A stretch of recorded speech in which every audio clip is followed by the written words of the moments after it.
My son and his wife invited me to visit them in Los Angeles, but when I arrived, no one was home. Suddenly, their neighbor ran up to me, shouting, "Get out of here before it's too late." They're terrible people. I asked, what did they do? What he told me next left me completely stunned. My own son, my flesh and blood, tried to murder me. He lured me into his mansion with a fake apology, intending to poison me over dinner, and I almost fell for it. But thanks to a desperate warning from a stranger, I uncovered the chilling truth that rocked my world to its very core. It all started on one of the worst days of my life. The Henderson contract, $22 million in annual revenue, gone, just like that. I stared at the cancellation notice on my mahogany desk, the numbers blurring. My coffee had gone cold hours ago, a thick film floating on top. 67 years old, and I felt every single one of them weighing on my shoulders. I was already calculating the damage, figuring out which employees would have to go. Then the phone rang. A shrill, insistent sound that cut through the silence like a knife. I almost let it go to voicemail, but the caller ID made me freeze. Milton. My son. 3 years. 3 years since we'd spoken. 3 years since he'd stormed out of this very office, shouting about my lack of faith in his dreams.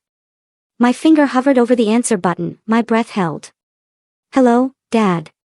His voice was softer than I remembered, almost uncertain. "I know we haven't talked in forever, and I know that's mostly my fault." I waited. The multi-million-dollar contract suddenly felt insignificant. "Flossie and we want to invite you over. We've missed you." Martha's photo smiled at me from my desk. "Too stubborn, too hard on the boy," she'd always said. "When were you thinking?" I asked. "Maybe this Friday. We'll make a great dinner. I've been wanting to show you the house, and Flossie's become quite the cook." He paused. "And Dad, I owe you an apology for how things ended between us." The memory of our last fight came rushing back. Milton, 35 years old, asking for $50,000 to invest in some app that would revolutionize transportation. The wild look in his eyes when I told him to get a real job, to stop chasing fantasies. "You never believed in me," he'd screamed. "I believe in hard work, not get-rich-quick schemes," I'd shot back. The door had slammed so hard, Martha's last photo had fallen off the wall. "I've missed you, too, son." The words came out rougher than I intended. "I'll drive up Friday morning." "Really? That's wonderful. We live in Beverly Hills now. I'll text you the address." Beverly Hills. The boy had done well for himself, it seemed. Maybe I'd been wrong about him. Maybe Martha, as usual, had been right. After hanging up, I sat in the silence for a long moment. The Henderson contract still lay before me, but it felt smaller somehow, less devastating. Family trumped business, every time. I walked to my bedroom, pulling out the good luggage, the set Martha and I used for our anniversary trips. From my jewelry box, I selected the Rolex I'd been saving for a special occasion. Milton had always admired it. For Flossie, I chose the diamond earrings Martha wore to our wedding. She'd want them to stay in the family. The drive would take about 6 hours. I folded clothes carefully, my hands steadier than they'd been all week. Business problems could wait. My son was reaching out, and this time, I wouldn't let pride get in the way. I carried my bags to the Cadillac, my faithful 75 DeVille. The leather seats were worn but comfortable, like an old friend. As I loaded the trunk, the Arizona sun painted the sky in brilliant oranges and reds. Tomorrow, I'd see Milton again. Tomorrow, we'd start rebuilding what we'd lost. Friday morning arrived with desert clarity. I backed out of my driveway at 9 sharp, the engine purring. Phoenix shrank in my rearview mirror, a sprawling testament to dreams built in harsh places. Route 10 West stretched ahead like a promise. This highway had been my companion on countless business trips, but today felt different. Today, I carried hope. The radio crackled to life, eagles filling the cabin with Hotel California. I found myself humming along, a sense of anticipation I hadn't felt in months bubbling inside me. The air conditioning fought the climbing heat as Phoenix gave way to open desert. This stretch always made me think of Martha. She loved these drives, claimed the emptiness gave her soul room to breathe. A memory surfaced, Milton at 12, bouncing in the back seat of this same Cadillac, on our way to Roosevelt Lake. I'd taught him to cast a line, his small hands gripping the rod with fierce determination. Martha had laughed until she cried watching us try to cook dinner over a pitiful campfire. "You two couldn't start a fire if your lives depended on it," she'd gasped. Those were golden days, before teenage rebellion, before college arguments, before the business fights that drove us apart. When had it all gotten so complicated? The gas gauge dropped, and I pulled into a station. "Visiting family in California?" the elderly cashier asked, his face creased into a smile. "My son. Haven't seen him in years." His words, families, everything. "You're doing the right thing," felt like cool water on sunburned skin. I walked back to the Cadillac with lighter steps. The California border appeared around 2 o'clock. Traffic thickened as I approached the Los Angeles sprawl. Luxury cars appeared with increasing frequency. My old Cadillac suddenly felt shabby among the gleaming BMWs and Mercedes. Beverly Hills money moved differently than Phoenix money. The GPS guided me through increasingly affluent neighborhoods. Manicured lawns, sparkling swimming pools. This was Milton's world now, far removed from the middle-class Phoenix neighborhood where he'd learned to ride a bike. Had I held him back? Had my emphasis on practical work limited his possibilities? Maybe this success proved I'd been wrong. Traffic crawled through Beverly Hills proper. My palms grew damp on the steering wheel despite the air conditioning. The GPS announced distances in hundreds of feet now. In 1 mile, turn right on Palm Drive. My heart rate picked up. 3 years of silence were about to end. I checked my appearance in the rearview mirror, smoothing my gray hair. The gift sat securely in the passenger seat, wrapped in the good paper Martha always insisted on. In 500 feet, turn right on Palm Drive. The white modernist villa rose before me like something from an architecture magazine. Floor-to-ceiling windows reflected the afternoon sun. A circular driveway curved around a central fountain. Palm trees stood sentinel. I parked the Cadillac and sat for a moment, taking it in. Milton had done more than well for himself. This was wealth on a scale I'd never imagined. Pride and intimidation warred in my chest as I gathered the gift bags. The front door was solid oak, with brass fixtures that gleamed. I rang the doorbell, and chimes echoed inside, a melody that probably cost more than most people's car payments.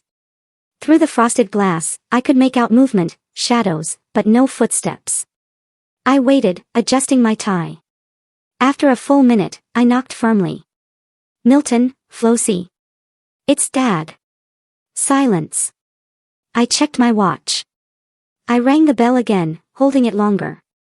The expensive song played to empty rooms. A security camera tracked my movement. Red light blinked steadily, recording my growing confusion. I waved at it awkwardly, feeling foolish. "Hello? Anyone home?" The quiet stretched unbroken. No television, no cooking, no voices. Just the fountain's gentle splash and the distant hum of affluent neighborhood life. I walked around the house perimeter, gift bags growing heavy in my sweating hands. The backyard was a paradise of pool and patio furniture, an outdoor kitchen gleaming and used. Through sliding glass doors, I glimpsed a living room that belonged in a luxury hotel lobby. Everything perfect, expensive, empty. The back door was locked tight. Returning to the front, I pulled out my phone and dialed Milton's number. It rang 4 times before switching to voicemail. "You've reached Milton Ramos. Leave a message." "Milton, it's Dad," I tried to keep the worry from my voice. "I'm at your house like we planned. Where are you? Call me back." I tried Flossie's number next, though I barely knew her. "Hi, this is Flossie." The street remained tomb quiet. A security patrol car cruised past slowly, the driver giving me a long look that made me feel like an intruder. I sat down on the front steps, setting the gift bags beside me. The concrete was warm through my pants. This had to be a misunderstanding. Traffic delays, an emergency at work. People didn't invite their estranged fathers to dinner just to abandon them on doorsteps. Did they? My phone remained stubbornly silent. No return calls. The fountain's cheerful splash began to sound mocking. 4 o'clock came and went. The sun shifted, leaving me exposed on the steps like a piece of unwanted furniture. Sweat soaked through my shirt. My heart began to sink. The same disappointment I'd felt when Milton missed my 60th birthday.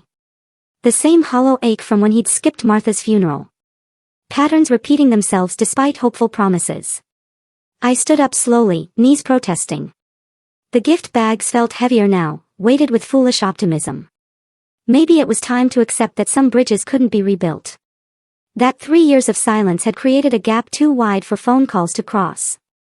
The Cadillac waited patiently, faithful as always. I could drive home tonight, be back in Phoenix by midnight. Return to my own problems, my own world. I was reaching for my car keys when I heard footsteps rushing toward me. Wait! Don't go in there. The voice came from behind a perfectly manicured hedge.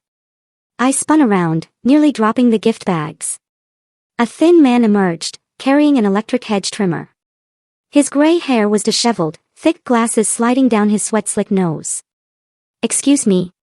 I steadied myself against the Cadillac's hot metal. I think you're confused. He glanced nervously toward Milton's house, then back at me. Sir, you need to leave. Now. Those people are dangerous. He looked to be in his early 50s, wearing a grass-stained polo. His nervous energy made my skin crawl. This is my son's house, I said firmly. You've made a mistake. His face went pale. Your son. Oh, no. You're the father they mentioned. Ice ran down my spine despite the California heat. What are you talking about? Who mentioned me? He set down the hedge trimmer and stepped closer, lowering his voice to an urgent whisper. Your son and his wife, they killed her father. Poisoned him. 5 million in inheritance. He died right after visiting them, just like you're doing now. That's impossible.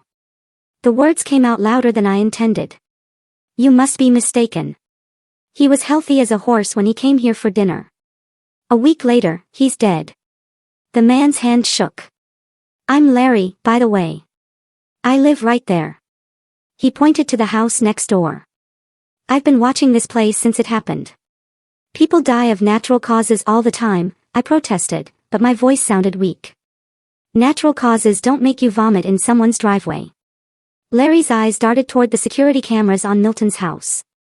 The neighbors saw him leave here, pale as death, throwing up before he even reached his car. The gift bag slipped from my sweating palms, landing on the hot concrete with a soft thud.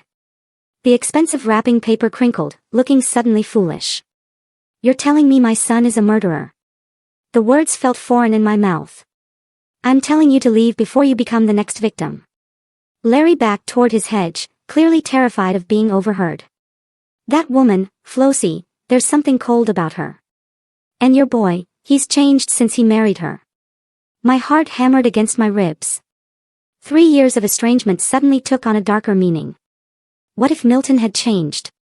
What if the money troubles I'd refused to help with had driven him to something unthinkable? How do you know about the inheritance?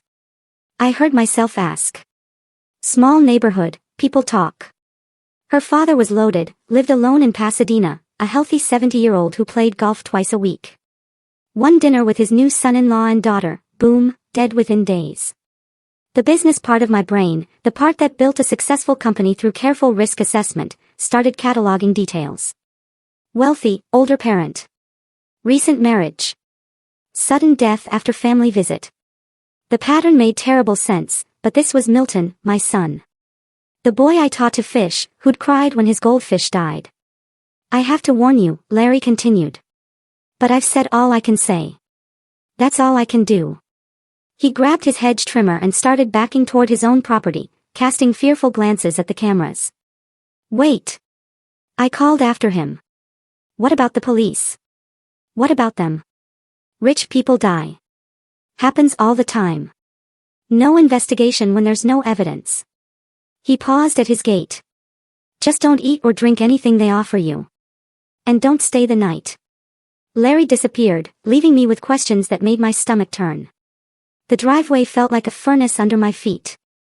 I paced back and forth beside the Cadillac, my mind racing. Larry had to be wrong, delusional, maybe senile. My son wasn't capable of murder. The boy who'd cried over roadkill couldn't poison another human being for money, could he? I picked up the fallen gift bags. their cheerful wrapping now mockingly bright. The Rolex inside, meant as a peace offering, now felt like evidence of my own naivete. 3 years. 3 years of silence after our fight about money. What had happened to Milton in that time? Who had he become? The memory of our last argument crashed over me. His desperation for $50,000. I need this investment, Dad. My future depends on it. The wild look in his eyes. You'll regret not believing in me. At the time, I dismissed it as a spoiled adult's tantrum. Now those words carried a different weight. A threat, maybe, rather than a prediction. I tried Milton's number again. Voicemail. Mailbox full. Flosie's phone rang endlessly. Where were they? If this dinner invitation was genuine, why weren't they answering? Why had they left me sitting here for over 2 hours? The house loomed, its white modernist facade no longer impressive, but imposing, fortress-like. The security cameras seemed to track my every movement, red lights blinking like mechanical eyes. How many people had those cameras recorded in their final hours? Martha's voice echoed in my memory. You're too hard on the boy, Samuel. Milton has your ambition, but not your patience. Be careful not to push him too far away. Had I pushed him toward this? Had my harsh criticism created the desperation that led to murder? But that was insane. People didn't kill for money, especially not their own family members. Except they did. The news was full of such stories. Inheritance disputes. Elderly parents found dead under mysterious circumstances. I set the gift bags on the Cadillac's hood and leaned against the warm metal. The afternoon sun beat down, but I barely felt it. My thoughts were too loud. If Larry was telling the truth, then Milton and Flosie had invited me here to kill me. The loving son's voice, the talk of missing me, all lies. A performance designed to lure me within striking distance. But if Larry was lying, then I was standing here like a paranoid fool, destroying my only chance at rebuilding the relationship with my son. $5 million. That's what Larry had said Flosie inherited. Enough money to buy this house, fund Milton's lifestyle, make all his financial problems disappear. Enough money to kill 4. My phone buzzed. My heart leaped, but it was just my business partner. The outside world, my normal life, seemed impossibly distant now. I checked the time, almost 5:30. The sun was beginning its descent, painting the Beverly Hills mansions in golden light. Beautiful and deadly, like everything else in this neighborhood. A car engine hummed in the distance, growing louder. My pulse quickened. Someone was coming. A silver BMW turned into the driveway, and I had mere seconds to decide, get in my car and drive away, proving I didn't trust my own son, or stay and smile and hug Milton, possibly signing my own death warrant. The BMW's engine whispered to a stop behind my dusty Cadillac. Tinted windows concealed the occupants for a moment that stretched like eternity. I forced my face into what I hoped resembled a relieved smile, though my heart hammered against my ribs. The driver's door opened first. Milton emerged in clothes I'd never seen him afford, tailored slacks, a silk shirt. He looked prosperous, healthy, nothing like the struggling man who'd begged me for money 3 years ago. Dad. His voice carried genuine warmth as he strode toward me with open arms. I'm so sorry we kept you waiting. Traffic was murder getting back from downtown. Murder. The word hit me like a slap. Poor choice of words. Or calculated cruelty. We had some legal business to wrap up, he continued, pulling me into an embrace that felt simultaneously familiar and foreign. Legal business. Wills, maybe estate planning. I returned his hug while my mind catalogued every detail. The passenger door opened, and Flosie stepped out like a model. Perfectly styled blonde hair, designer dress, a handbag that cost more than some people's monthly rent. She moved with practiced grace. Samuel. She approached, arms extended, her smile bright enough to power the neighborhood.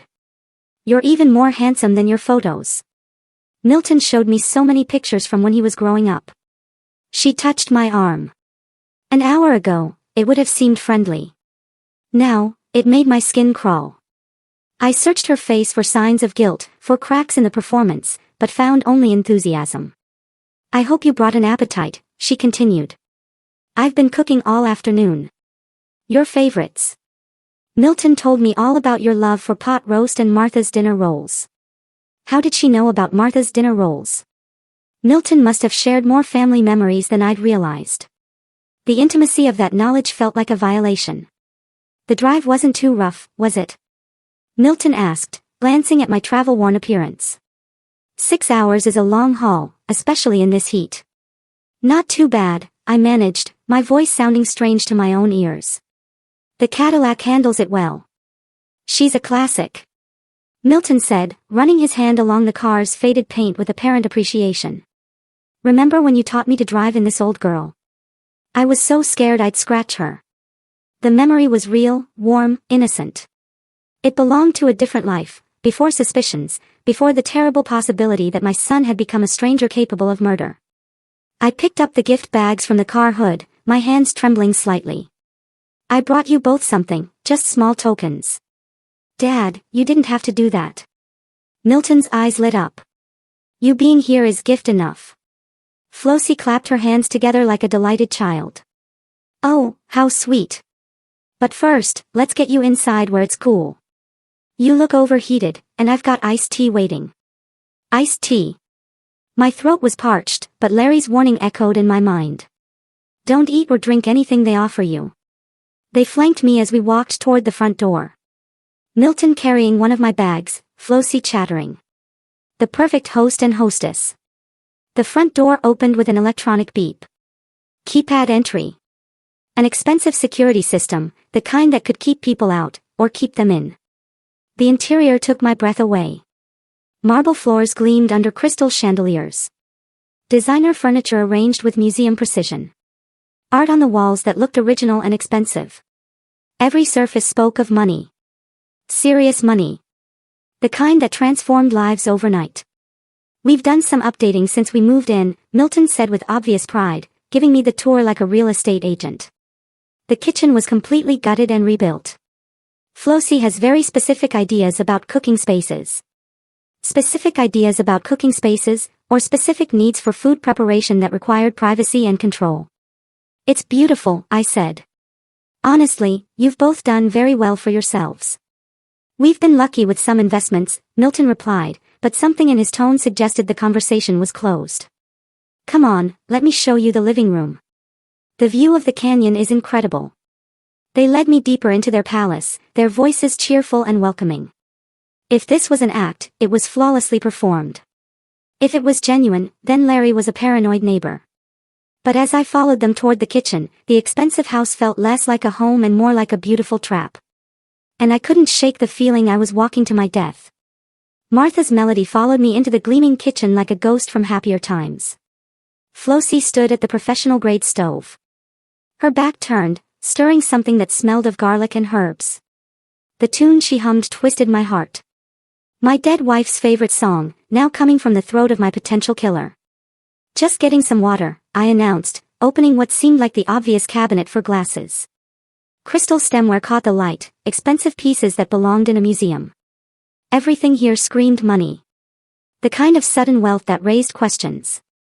Glasses are in the upper cabinet, Samuel, Flossie called without turning around.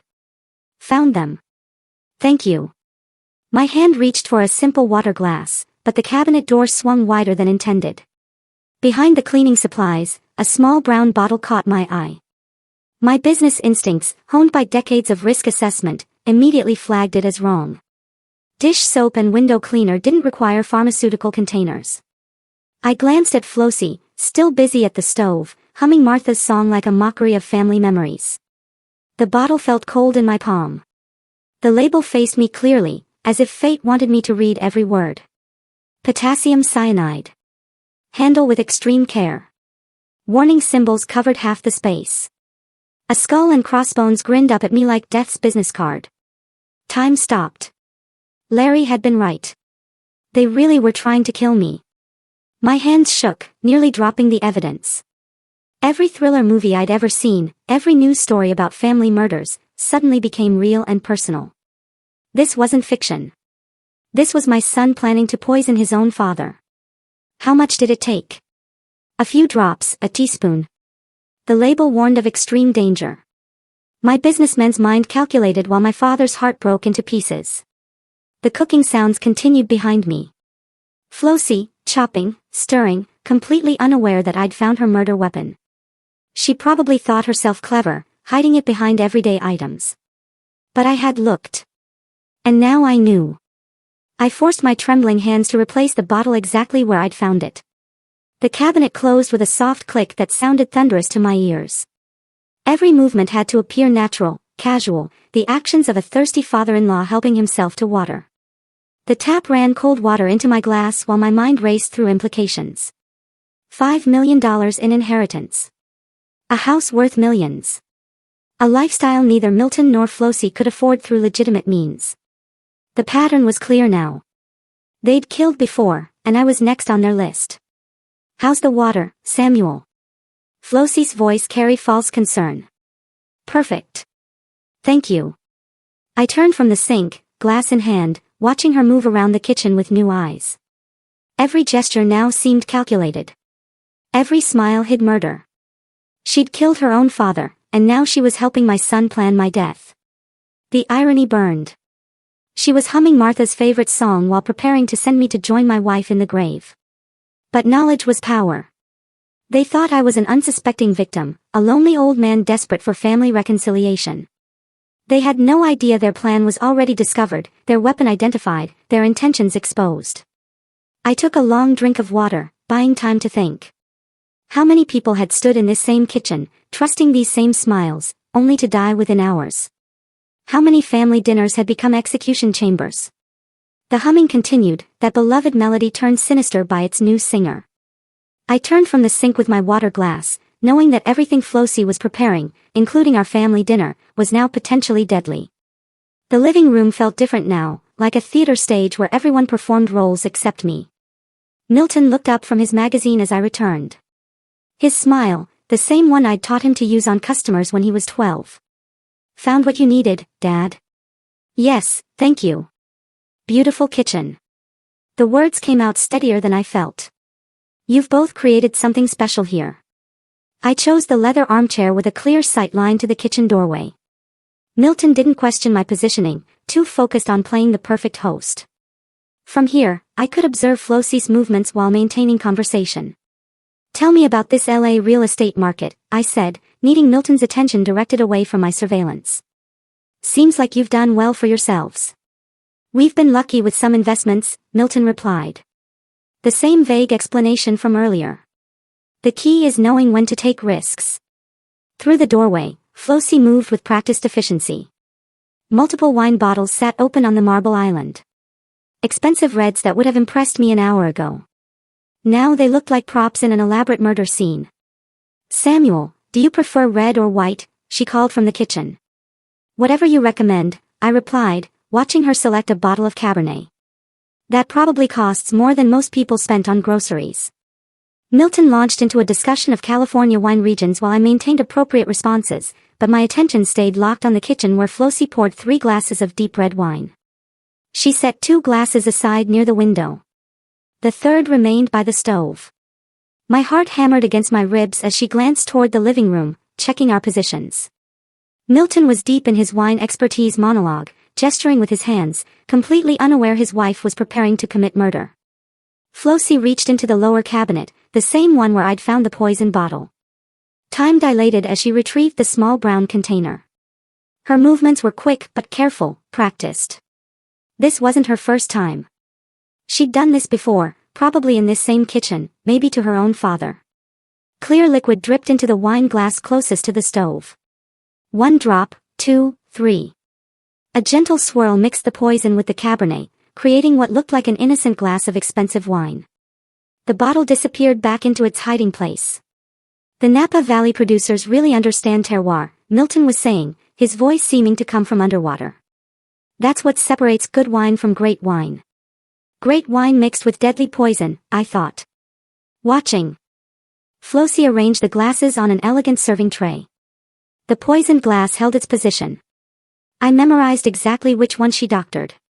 She was humming again. Martha's song. The same melody my wife used to sing while cooking Sunday dinners for our small family. Now it accompanied preparation for my execution. Gentlemen, dinner is served. Flossie's voice carried theatrical warmth as she emerged from the kitchen carrying the tray of wine. Milton jumped up with enthusiasm. Finally, I'm starving. I rose more slowly, cataloging the positions of everything that mattered. The poisoned glass sat on the right side of the tray, closest to where Flossie's hand gripped the handles. She knew exactly which one would be mine. This has been too long in coming, Milton said, his arm around my shoulders as we walked toward the dining room. Family should stick together. Family. The word tasted bitter now. My son was leading me to dinner like a lamb to slaughter. His voice full of warmth while his wife carried liquid death in crystal stemware. The dining room table gleamed under chandelier light, set with china that belonged in palaces. 3 place settings waited for us, perfect in their symmetry, beautiful and deadly like everything else in this house. As we approached, Flossie placed the tray of wine glasses at the center. Candles flickered across polished mahogany as Flossie directed our seating like a conductor orchestrating the symphony of death. Samuel, you sit here at the head. She gestured toward the chair furthest from any exit. Place of honor for our special guest. Milton took his position to my right, Flossie to my left. They flanked me perfectly, cutting off escape routes while maintaining the illusion of family intimacy. The choreography felt rehearsed. Let's toast to family reunions, Milton said, lifting his wine glass with theatrical enthusiasm. Flossie raised hers in perfect synchronization. To healing old wounds and new beginnings. My glass sat within easy reach, the candlelight making the poisoned Cabernet look like liquid rubies, beautiful and lethal. I could smell the wine's rich aroma from where I sat. No trace of the poison that would kill me within minutes of consumption. I appreciate the gesture, I began, my voice steadier than my pulse. But I've stopped drinking alcohol. Milton's expression shifted. Surprise replaced expectation. Since when? You used to enjoy wine with dinner. Doctor's orders. Blood pressure medication doesn't mix well with alcohol. The lie came easily. Believable for a man my age dealing with stress and health concerns. Flossie's smile faltered for just a microsecond, but I caught it. The tiny crack in her performance revealed frustration beneath the hostess facade. Of course, health comes first. Milton recovered quickly, but his glance toward Flossie carried meaning. They'd rehearsed this scenario, prepared for obstacles. Flossie makes incredible fresh juice, he continued, his voice carrying forced enthusiasm. Apple cranberry blend. You'll love it. The wink he gave his wife might have seemed playful to an unsuspecting observer. To me, it confirmed they'd moved to Plan B, whatever waited in that kitchen blender would be just as deadly as the wine I'd refused. I'll get some immediately, Flossie said, rising with renewed energy. Her disappointment had transformed into determination. While she busied herself in the kitchen, Milton filled the silence with nervous chatter about Los Angeles lifestyle and business opportunities. His pace had increased, words tumbling together as he checked his watch repeatedly. We have exciting plans for tomorrow, he mentioned, then caught himself. I mean, we hope you'll consider staying longer. Maybe see more of the city. Plans that assumed I wouldn't survive the night. The blender whirred from the kitchen, running longer than necessary for simple juice preparation. I engaged Milton in questions about house renovations while listening to every sound, refrigerator opening multiple times, glasses clinking, liquid pouring. The preparation process seemed unnecessarily complex. This is our signature blend, Flossie announced, returning with an elegant glass pitcher filled with dark red juice. Ice cubes floated alongside orange and cranberry garnish. Professional presentation masking murder. Samuel, you must try this. She poured a generous glass, her movements precise. Both of them watched my reaction with an intensity that felt oppressive. Their eyes tracked my every gesture, waiting for me to lift the glass to my lips. It looks delicious, I said carefully. But I'm quite full from the water. Maybe with dessert. I don't want to spoil my appetite for this beautiful meal. Milton's insistence came immediately. Come on, Dad. Just a small sip. Flossie worked so hard on it. The pressure escalated with each refusal. Their desperation began showing through cracks in their performance. Milton's voice pitched higher. Flossie's hands tense as she hovered near my chair. Please, Samuel. Just a taste for me. Her positioning felt predatory, ready to react if I continued resisting their hospitality. They'd invested too much in this evening to let me leave without consuming their poison. I pushed back from the table with what I hoped looked like satisfied contentment rather than strategic retreat. "Excuse me, I need to use the restroom before we continue this wonderful evening." As I stood, I saw Milton and Flossie exchange a look that confirmed what I already knew. They had no intention of letting me leave this house alive. The hallway stretched before me like a lifeline. Family photos lined the walls, Milton's graduation, wedding pictures, vacations to Europe. Images of happiness built on blood money. Now each step toward the bathroom felt measured, calculated. Too fast would signal panic. Too slow might test their patience. "Just need to freshen up before dessert," I called back, my voice carrying the right note of elderly politeness. The bathroom door closed behind me with a soft click. I turned the lock. The sound unnaturally loud in the small space. For the first time in hours, I was alone with my knowledge and my terror. My phone emerged from my pocket with trembling hands. Full signal strength. Thank goodness. I dialed 911, with the volume turned to its lowest setting, pressing the device close to my ear. 911, what's your emergency? My name is Samuel Ramos, I whispered. My son and daughter-in-law are trying to poison me. Sir, can you speak louder? Are you in immediate danger? Yes, but I must whisper. I'm hiding in their bathroom. They've poisoned my drinks twice tonight with potassium cyanide. The dispatcher's tone sharpened immediately. What's your location? I provided the Beverly Hills address, my voice barely audible above the sound of my own heartbeat. Through the door, I could hear Milton and Flossie talking in normal tones, probably discussing my bathroom break and their next move. I found the poison bottle in their kitchen, I continued. I watched her put it in my wine and juice.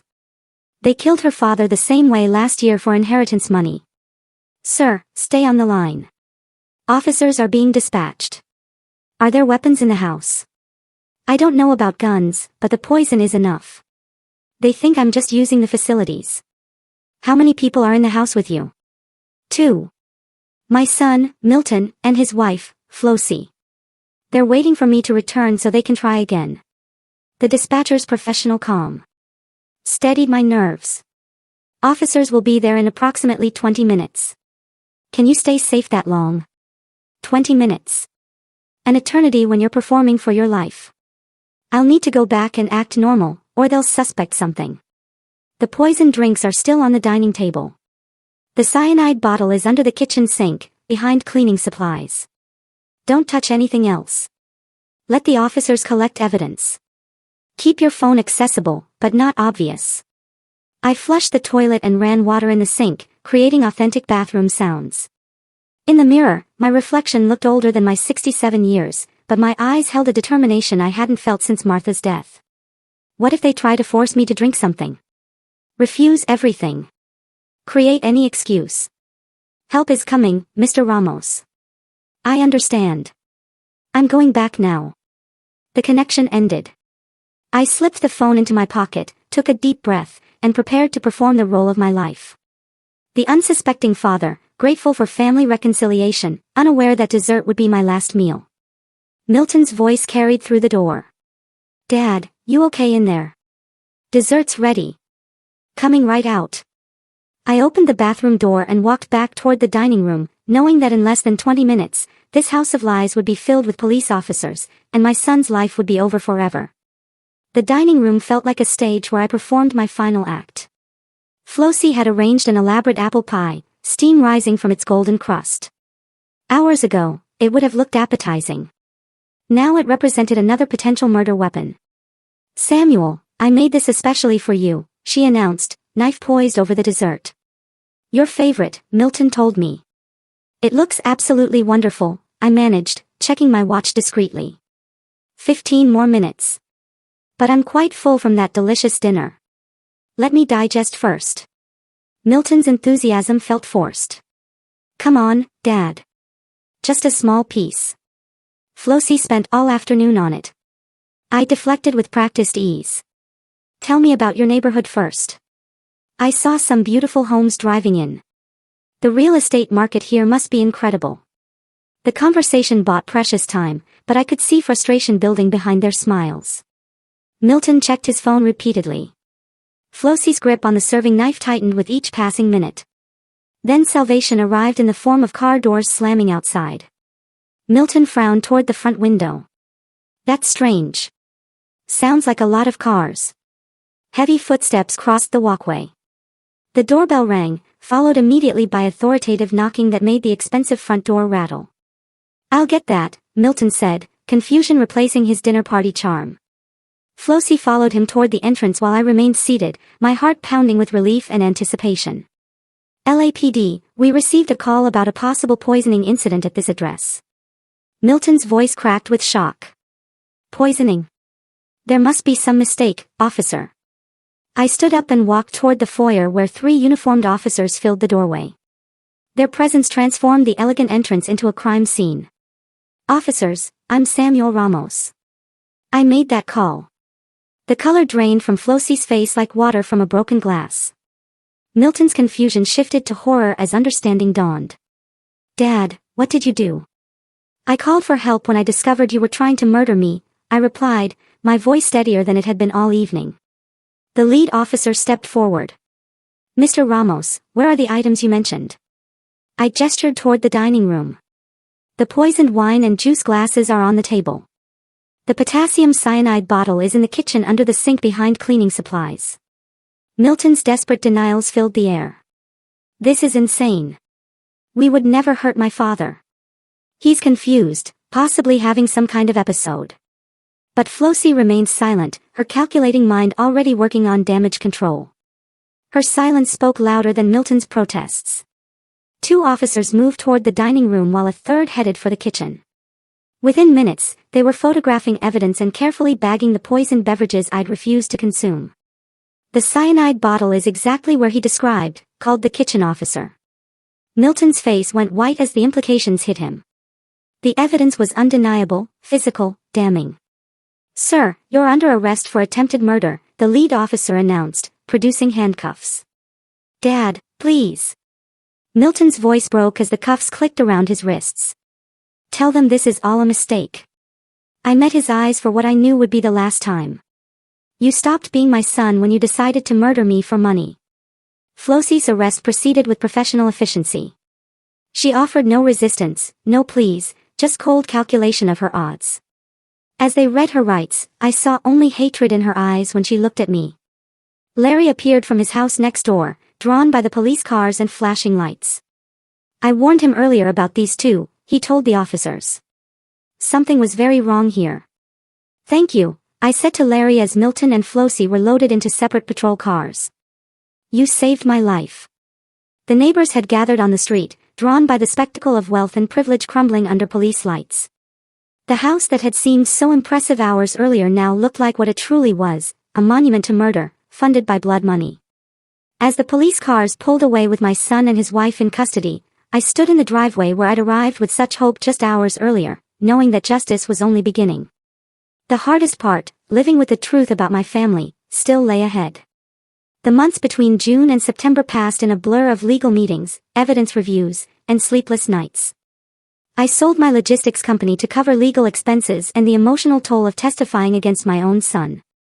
The Phoenix house held too many memories of the family I thought I'd known, so I rented a small apartment in Los Angeles to be available for the prosecution. Media attention followed everywhere. Phoenix businessmen survive son's murder plot. Larry remained my anchor to sanity, visiting regularly and reminding me that survival sometimes requires impossible choices. September 15th arrived with California sunshine streaming through the Superior Court windows.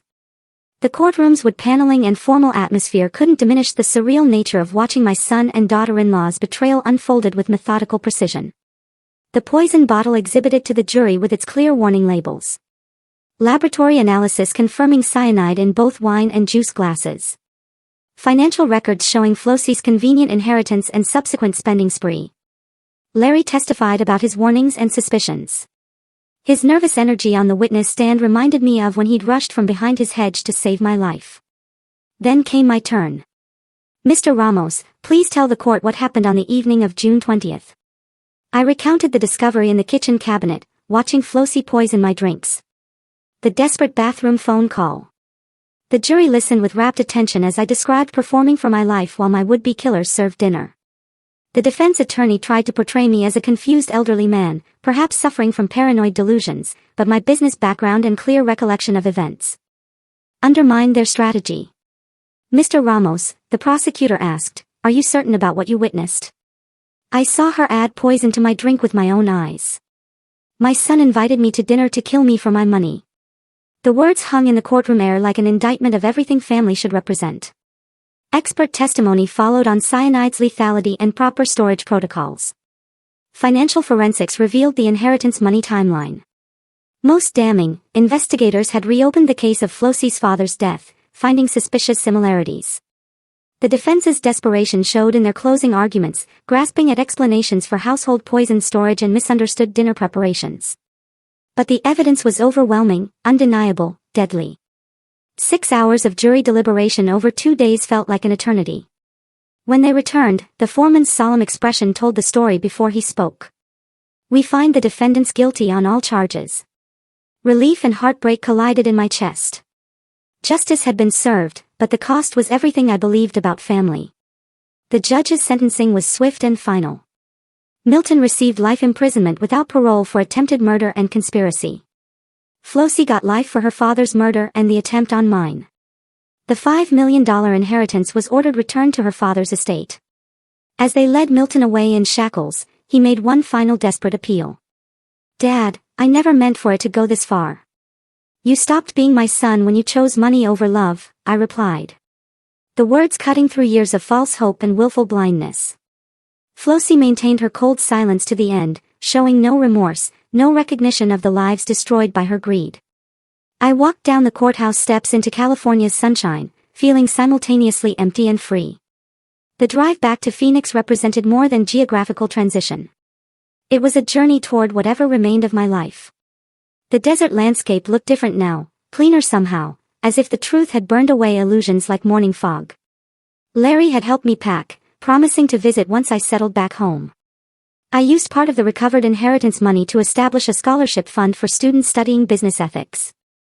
Martha would have approved of turning blood money into something constructive. Sitting in my Phoenix living room months later, surrounded by photos that now told a different story, I understood that survival isn't just about avoiding death. It's about rebuilding life after trust dies. Justice was served, but the cost was everything I thought I knew about family. I learned that sometimes the greatest betrayal comes from those we love most, and the greatest strength comes from surviving it. And as this story quietly slips away into the shadows of your mind, dissolving into the silent spaces where memory and mystery entwine, understand that this was never just a story. It was an awakening, a raw pulse of human truth wrapped in whispered secrets and veiled emotions. Every word a shard of fractured reality. Every sentence a bridge between worlds seen and unseen. Between the light of revelation and the dark abyss of what remains unsaid. It is here, in this liminal space, that stories breathe their most potent magic, stirring the deepest chambers of your soul, provoking the unspoken fears, the buried desires, and the fragile hopes that cling to your heart like fragile embers. This is the power of these tales.